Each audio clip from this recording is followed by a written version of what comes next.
भगवान शिव क्या कभी नशा करते थे? हर हर महादेव मित्रों, इस पोस्ट में जो तस्वीर आपको दिख रही है उसमें भगवान शिव को नशा करते हुए दिखाया गया है। लेकिन जब भी मैं भगवान शिव की यह तस्वीर देखता हूँ तो मुझे बहुत दुख होता है, दिल रोता है। अपने खुद के नशे की लत के लिए हम और कितना महादेव जी को बदनाम करेंगे। शिव शब्द का अर्थ है शुभ, शंकर का अर्थ है कल्याण करने वाले। निश्चित रूप से उन्हें प्रसन्न करने के लिए मनुष्य को उनके अनुरूप ही बनना पड़ेगा। शिवो भूत्वा शिव यजेत, यानी शिव बनकर ही उनकी पूजा करें। भगवान शिव की कृपा से मैंने कुछ समय पहले शिव पुराण पढ़ा था और कहीं भी यह वर्णन नहीं आया कि भगवान शिव ने गांजा या चरस फूंकी हो। महादेव जी ने संसार की रक्षा के लिए हलाहल विष पिया था, लेकिन इसके बारे में कोई बात तक भी नहीं करता। परंतु हाँ, 80% गंजेड़ी चरसी जब गांजा चरस फूंकते हैं तो वे यही कहते हैं कि फिर क्या हुआ, ये तो भोले का प्रसाद है। इन जैसे लोगों ने ना तो कभी भगवान शिव को जाना होता है, ना कभी पढ़ा होता है और ना कभी जानने की कोशिश करते हैं।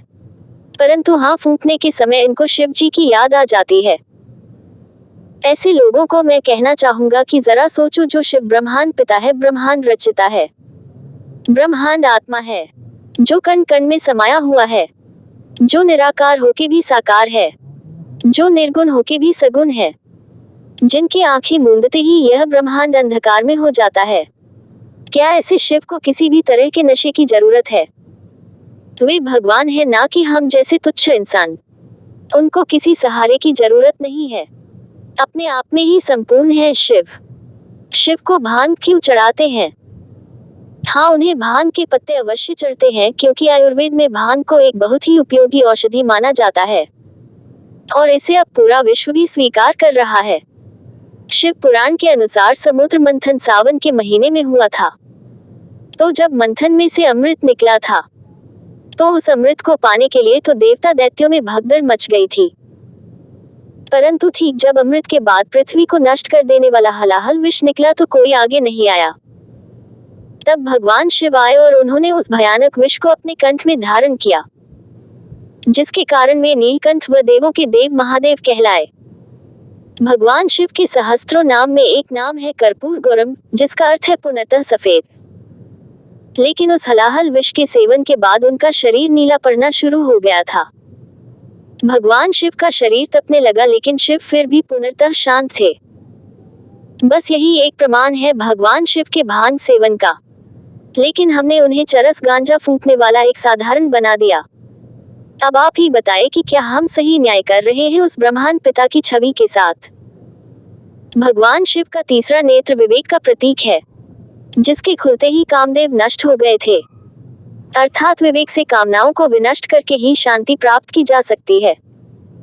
भोलेनाथ नहीं सिखाते नशा, हमरे जान सदा शिव जोगी, अजानवद्य अकाम अभोगी।